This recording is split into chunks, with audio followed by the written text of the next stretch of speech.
রাষ্ট্র হলো এমন একটি সংগঠিত রাজনৈতিক কাঠামো যেখানে একটি নির্দিষ্ট ভূখণ্ডে মানুষ বসবাস করে এবং সেই রাষ্ট্রের আইন শৃঙ্খলা ও শাসন ব্যবস্থার অধীনে বাস করে এবং সেই শাসন ব্যবস্থার হাতে সার্বভৌম ক্ষমতা থাকে। রাষ্ট্র কেবল মানুষের বসবাসের জায়গা নয়, এটি একটি পূর্ণাঙ্গ রাজনৈতিক সত্তা যা আইন শৃঙ্খলা, নিরাপত্তা এবং উন্নয়নের দায়িত্ব পালন করে।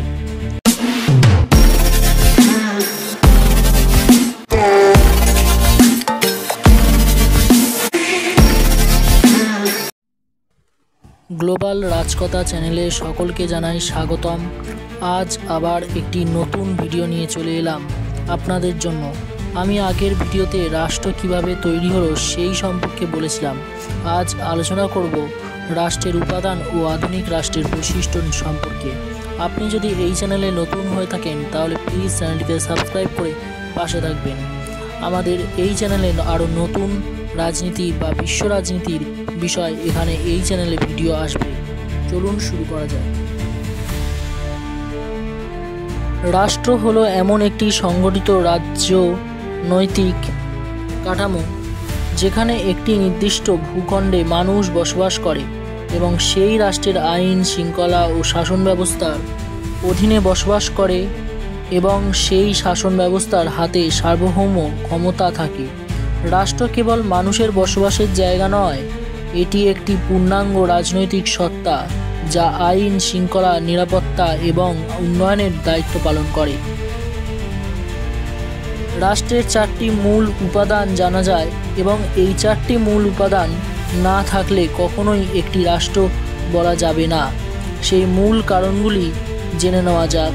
প্রথম কারণ ভূখণ্ড, দ্বিতীয় কারণ জনসংখ্যা, তৃতীয় কারণ সরকার এবং সর্বশেষ কারণ, চতুর্থ কারণে জানা যায় সার্বভৌমত্ব।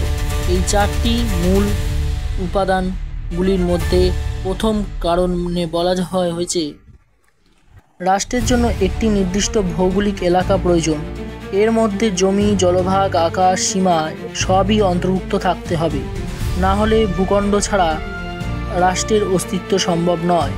যেমন ভারত, বাংলাদেশ, জাপান, রাশিয়া আর বিভিন্ন দেশের রাষ্ট্রসমূহে সম্পর্কে একটি নির্দিষ্ট সীমানা আছে। ঠিক সেইভাবেই জনসংখ্যাতে জানা যায় রাষ্ট্রের জন্য মানুষের উপস্থিতি অপরিহার্য। মানুষই যে কোনো রাষ্ট্রের প্রাণ। জনগণ ছাড়া রাষ্ট্র কেবল একটি খালি জমি বা পরিত্যক্ত জমি। তবে জনসংখ্যা কত হবে তা রাষ্ট্র নির্ধারণ করে না, কিন্তু রাষ্ট্র জনসংখ্যার যেমন আইসল্যান্ড, আবার কিছু বিশাল জনসংখ্যার যেমন ভারত, চীন, রাশিয়ার মতো বড় বড় দেশগুলি। সরকারে জানা যায় সরকার হলো রাষ্ট্রের মূল অংশ বা মস্তিষ্ক। এটি আইন প্রণয়ন, বিশৃঙ্খলা বজায় রাখা, নিরাপত্তা প্রদান করা, উন্নয়নমূলক কাজগুলোর দায়িত্ব পালন করা। সরকার ছাড়া রাষ্ট্র অচল। এমনকি সরকার বিভিন্ন ধরনের হতে পারে, যেমন রাজতন্ত্র, প্রজাতন্ত্র, গণতন্ত্র, একনায়কতন্ত্র ইত্যাদি। সরকার হলো রাষ্ট্রের মূল গঠন। এবং সর্বশেষ সার্বভৌমত্বে বলা হয়েছে সার্বভৌমত্ব মানে রাষ্ট্রের সর্বোচ্চ স্মারক ক্ষমতা, যেখানে অন্য কোনো রাষ্ট্রের শক্তির হস্তক্ষেপ করতে পারে না।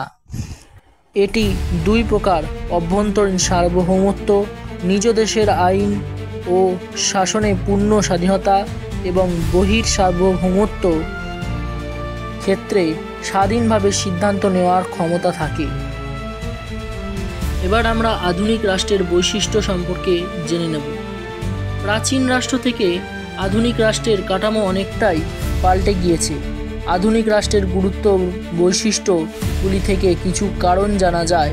যেমন সংবিধান বা আইন দ্বারা পরিচালিত।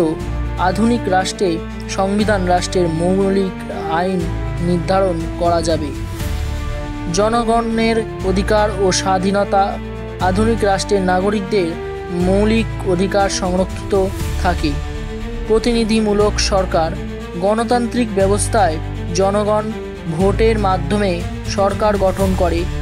আন্তর্জাতিক সম্পর্ক আধুনিক রাষ্ট্র, জাতিসংঘ সহ বিভিন্ন আন্তর্জাতিক সংস্থার সদস্য। প্রশাসনিক বিভাগ কেন্দ্রীয় সরকার ছাড়াও প্রদেশ, জেলা, স্থানীয় প্রশাসন থেকে আইন শৃঙ্খলা বাহিনী ও প্রতিরক্ষা ব্যবস্থা, পুলিশ, সেনাবাহিনী, নৌবাহিনী, বিমান বাহিনী থাকে। আধুনিক অর্থনৈতিক ব্যবস্থা, ব্যাংকিং, শিল্প, বাণিজ্য ও প্রযুক্তির বিকাশ থাকে। এবার আমরা পুরাতন রাষ্ট্র এবং আধুনিক রাষ্ট্রের মধ্যে পার্থক্য জেনে নিই। ভিত্তি: রাজতন্ত্র বা ধনতান্ত্রিক শাসন, এটি ছিল পুরাতন রাষ্ট্রে। আধুনিক রাষ্ট্রে জানা যায় গণতন্ত্র বা সংবিধান ভিত্তিক শাসন।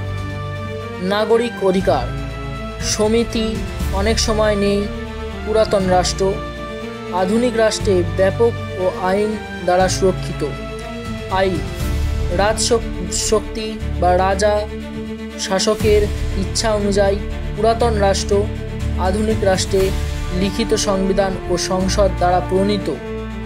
প্রতিরক্ষা: রাজকীয় সেনা পুরাতন রাষ্ট্র। জাতীয় সেনাবাহিনী ও আধুনিক অস্ত্রশস্ত্র আধুনিক রাষ্ট্র। অর্থনীতি: কৃষিভিত্তিক পুরাতন রাষ্ট্রে।